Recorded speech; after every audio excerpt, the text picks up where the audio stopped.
បងសុំសួរមួយបើយើងជាមនុស្សស្រីពាក់រូបបន្តោងព្រះតើបាបអត់ហើយគេថាបន្តោងព្រះឬបន្តោងព្រះសង្ឃមានទេវតារក្សាតើមែនឬទេហើយបើយើងជាមនុស្សស្រីពេលពាក់ទៅសុំទោសបន្តោងខ្សែកព្រះនោះចូលក្នុងដោះតើយ៉ាងម៉េចវិញហើយពេលដែលយើងនៅជាមួយគ្នាតើបាបអត់បងសូមជួយបកស្រាយផងអរគុណទុកជាមុនអរគុណច្រើនសម្រាប់សំណួរនេះក៏ប៉ុន្តែខ្ញុំទទួលបានសំណួរនេះញឹកញាប់ហើយខ្ញុំក៏មិនសូវបានតបដែរច្រើនតែតបបែប private ឥឡូវតបនៅក្នុងវត្ថុសិនថាសួរថាវត្ថុដែលបតោងអីផ្សេងហ្នឹងមានទេវតារក្សាតបបែបខ្លីថាអ្វីក៏ដោយឲ្យតែយើងឲ្យតម្លៃយើងគោរពសក្ការៈយើងបូជាយើងសាពះឬមិនសាពះក៏ដោយឲ្យតែថាយើងឲ្យតម្លៃរមែងមានអមនុស្សតាំងនៅប៉ុន្តែគេរក្សាឬមិនរក្សាអត់ដឹងទេសូម្បីតែយើងទិញរបស់ចូលផ្ទះឧទាហរណ៍ឥឡូវទិញឈើទិញតុកទូចូលមកក៏មានអមនុស្សចូលមកដែរមានរុក្ខទេវតាគ្នាធ្លាប់វិមាននៅហ្នឹងមកតាមដែរឬក៏សូម្បីយើងទិញបន្លែចូលផ្ទះនេះព្រោះនៅក្នុងតម្រាពុទ្ធសាសនាមានសូម្បីតែស្មៅតូចតាចគឺសិតតែមានរុក្ខទេវតាប៉ុន្តែគ្នាប្រភេទថ្នាក់ទាបអញ្ចឹងពេលយើងយកចូលមកគ្នាក៏មកតាមមានកន្លែងហ្នឹងនៅដូច្នេះនៅពេលណាដែលយើងគោរពសក្ការៈអីណាមួយគ្រប់ធាតុទាំងអស់គឺមានអមនុស្សតាំងនៅហើយសួរថាអមនុស្សហ្នឹងមកពីណាថាអមនុស្សហ្នឹងកាលពីមុនជាមនុស្សដល់ពេលក្រោយមកស្លាប់ទៅកើតទៅជាអមនុស្សជាប្រភេទកំណើតប្រែតក៏ប៉ុន្តែគ្រាន់តែថាបើសិនជានៅក្នុងដើមឈើគេហៅថារុក្ខទេវតាជាប្រភេទទេវតាតែគ្រាន់តែថាបើឲ្យទេវតាចំតែម្ដងណា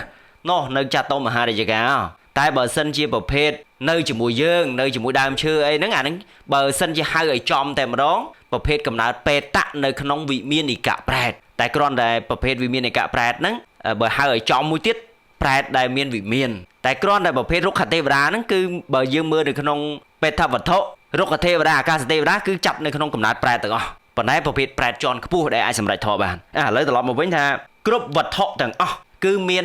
អ្នកថែរក្សាតាំងនៅ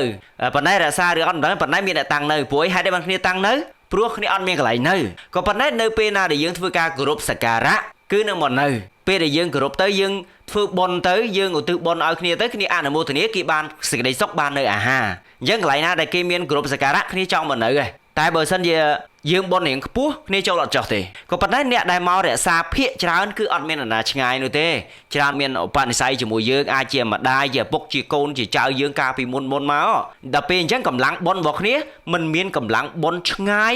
រហូតទាល់តែទៅឋានសួគ៌ខ្ពស់ហើយក៏អត់មានវិមានជារបស់ខ្លួនឯងដែរក៏ប៉ុន្តែក៏មកតាំងនៅជាមួយយើងកែលួយយើងបានធ្វើបុណ្យធ្វើសេចក្តីល្អទៅគ្នាអនុមោទនាគ្នាក៏ត្រេកអរទៅហើយក៏កើតចេញអំពីកុសលមាននៅសេចក្តីសុខទេវតាស័ក្តិធំគេក៏ជួយជ្រោមជ្រែងតែបើសិនតែធ្វើបាបមនុស្សគេក៏ដាក់ទោសអញ្ចឹងទៅប៉ុន្តែសួរថាទេវតាទាំងអស់ហ្នឹងអាចជួយមនុស្សបានទេក៏អាចជួយបានខ្លះនៅរឿងខ្លះទៅតាមចំណេះដឹងរបស់គេកាលពីមុននៅជាមនុស្សហ្នឹងគេចេះអីហើយបើសិនជាមានតំណែងតំណងយើងស៊ីខ្សែគ្នាគេក៏ជួយទៅជួយក៏មានធ្វើបាបក៏មានអញ្ចឹងសូមបញ្ជាក់ថាគ្រប់វត្ថុទាំងអស់គឺមានហើយទី2នោះគឺពាក់រូបបតោងចូលបន្ទប់ទឹកបាបអត់អាហ្នឹងមិនមែនជារឿងបាបរឿងមិនបាបទេសំខាន់យើងពាក់ដើម្បីអីគ្រាន់តែពេលខ្លះយើងអាចនឹងមានអារម្មណ៍រង្គៀសតាមរយៈយើងពាក់បតោងព្រះមែនទេ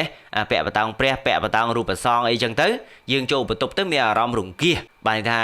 ដូចមិនអស់ចិត្តណាហើយបើសិនយើងមានអារម្មណ៍ថាមិនអស់ចិត្តមុនចូលយើងដោះទុកទៅតែក្រែងលួយើងលំបាកឲ្យធម្មតាបានន័យថាកុំឲ្យយើងមានអារម្មណ៍លំបាកថាយើងបតោងហ្នឹងយើងធ្វើសម្រាប់សក្ការៈនោះទេមិនមែនយើងចូលទៅដើម្បីមើលងាយពុទ្ធពធប្រសងមិនមែនទេឲ្យយើងដឹងខ្លួនឯងហើយមួយទៀតនោះគឺពេលពាក់បតោងទៅរូបព្រះរូបប្រសងចូលនៅក្នុងសដន់ត្រូវហ៎សដន់ធំណោះអញ្ចឹងបាបអត់ឆ្លើយតបមកវិញថាដូចគ្នានៅការតម្កល់ចិត្តរបស់យើងថាតើយើងមានចេតនាមើលងាយអត់ហើយមួយទៀតយើងពាក់ដើម្បីអីបើសិនយើងពាក់ដើម្បីគោរពសក្ការៈអាហ្នឹងវាធម្មតាគ្រាន់តែជារូបដើម្បីយើងតំណាងឧទ្ទិសនោះទេមិនមែនប្រពុតនៅនឹងប្រសងនៅនឹងនោះទេគ្រាន់តែការតំណាងហើយអ្នកដែលមកតាំងនៅក្នុងវត្ថុប្រភេទប្រពុតប្រធរប្រសងអីចឹងទៅភាគច្រើនគឺអ្នកខ្លះអាចនឹងធ្លាប់រក្សាសិលឬក៏ចង់បានបុណ្យស្គាល់ពុទ្ធសាសនាប៉ុន្តែយល់ដឹងធម៌ពុទ្ធសាសនាកម្រិតណាអត់ប្រកបទេឥឡូវឧទាហរណ៍ថាមានអ្នកចូលវត្តសួរថាអ្នកចូលវត្តទាំងអស់សិលមានអ្នកសិលទេថាអត់ទេអ្នកចូលវត្តទាំងអស់ទៅលួចរបស់វត្តមានទេថាមានចូលវត្តទៅចង់បានចង់ហូបបាយវត្តមានថាមានអញ្ចឹងកំណើតទាំងអស់ហ្នឹងពីមុនជាមនុស្សដល់ពេលកើតមកជាអមនុស្សក៏មានប្រភេទទាំងអស់ហ្នឹងដូចគ្នា ហើយរឿងការយកគ្នាគេជាមួយគ្នាអីហ្នឹងគឺវាអត់ខុសគ្នាទៅលើការតម្កល់ចិត្តថាតើយើងមានចេតនាឬអត់តែសំខាន់នោះគឺយើងរង្គៀសឬអត់រង្គៀសបានថាមានអារម្មណ៍ថាដូចមិនអស់ចិត្តដូចរៀងទើសទាល់ចិត្តសំគូមិនសំគូអាហ្នឹងវាកើតចេញពីចិត្តរបស់យើងបើយើងគិតថាយើងគ្រាន់តែជាវត្ថុសម្រាប់យើងទុកគោរពសក្ការៈវាក៏ជាអត់ជាបញ្ហាដែរក៏ប៉ុន្តែបើយើងគោរពសក្ការៈរៀងខ្ពង់ខ្ពស់ទៅហើយពេលយើងយកគ្នាទៅយើងគិតថាការយកគ្នាវាជាធររបស់កុហកការសែមេធនអីចឹងណាប្រពុតប្រសងអីចឹងទៅគួរដល់កន្លែងសក្ការៈយើងគិតថាវាមិនសមគួរយើងអាចទុកនៅកន្លែងអាសនៈឬក៏ទុកសមគួរសិនទៅពេលយើងយកគ្នាឲ្យតាមចិត្តចឹងណាកុំឲ្យមានអារម្មណ៍ថាកបោយកគ្នាទៅកបោមានក្តីសុខបណ្ដេចគិតមួយគិតរឿងបូជាបុគ្គលដែលបរិសុទ្ធមួយទៀតកបោយកគ្នាអត់សូវបរិសុទ្ធអញ្ចឹងទៅវាធ្វើឲ្យយើងអត់មានក្តីសុខមែនទេនៅពេលណាដែលយើងអត់មានក្តីសុខវាធ្វើឲ្យចិត្តយើងសៅហ្មងចិត្តយើងមិនដាច់ស្រឡះធម្មាវិចូលវិចេកឆាអតយៈកកចៈវាកើតឡើ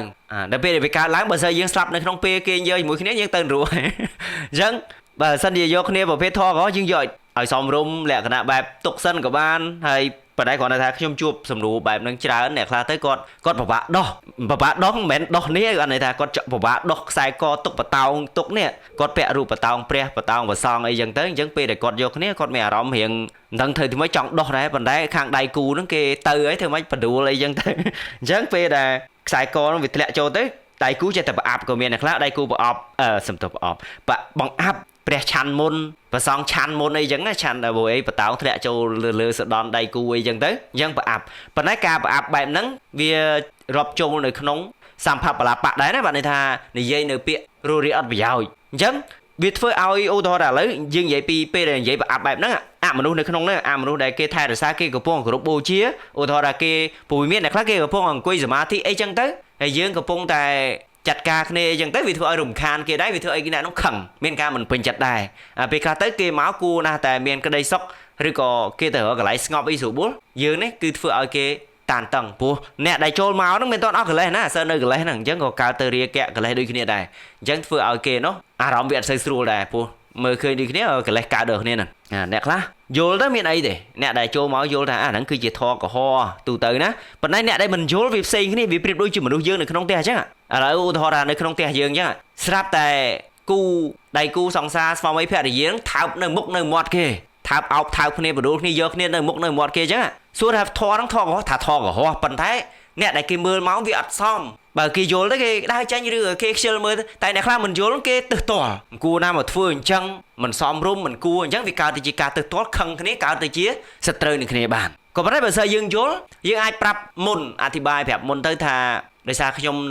ំនៅបែបនេះជាប្រភេទធរកុហកយកគ្នាអីសូមកុំប្រកាន់ដោយសារតែខ្ញុំចង់គោរពសក្ការៈពុទ្ធគោរពសក្ការៈព្រះសង្ឃចឹងហើយសូមកុំឲ្យមានការទើសទាល់ធ្វើនៅរឿងដែលសមគួររៀងខ្លួនយើងនិយាយប្រាប់មុនបានព្រោះតាមធម្មតាមនុស្សទាំងអស់ហ្នឹងគឺសិតតែយើងអាចនិយាយទៅគឺគេដឹងតែគេយល់តែគ្រាន់តែសំខាន់នោះគឺអ្នកនឹងយល់អត់អ្នកនឹងព្រមអត់ដូចវាថ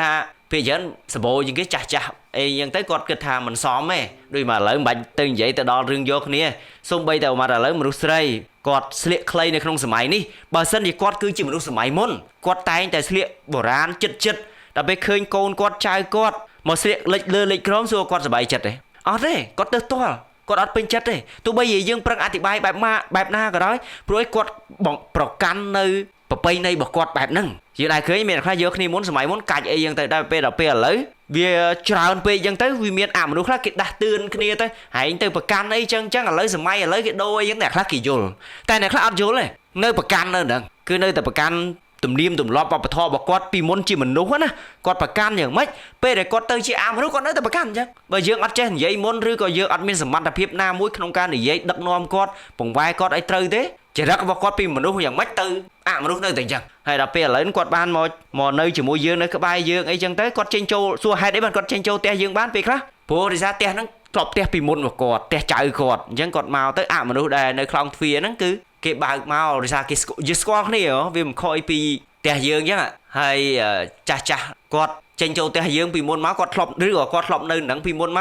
កឬក៏គាត់យកចូលមកថានេះចៅខ្ញុំកូនខ្ញុំអញ្ចឹងពួកមនុស្សហ្នឹងគឺគេបើកដៃធម្មតាបានន័យថាមនុស្សខ្លោងទ្វារមនុស្សរក្សាខ្លោងទ្វារនៅតាមផ្ទះរបស់យើងគឺមានដែរដែលនៅណាព្រោះគេចាប់មកដើម្បីជួយមើលថែប៉ុន្តែដល់ពេលពួកទាំងអស់ហ្នឹងប្រាប់ថាហ្នឹងកូនខ្ញុំចៅខ្ញុំតាឬក៏ពេលខ្លះទៀតយើងទិញរបស់ចូលមកផ្ទះចូលផ្ទះ គេប្រាប់ថានោះគាត់យកខ្ញុំចូលមកតាព្រោះយើងទិញរបស់ចូលមកគឺសិតតែនាំចូលមកតែយើងក៏មិនដឹងថាអ្នកដែលយកចូលមកអ្នកណាធ្លាប់តែជាឪពុកម្ដាយយើង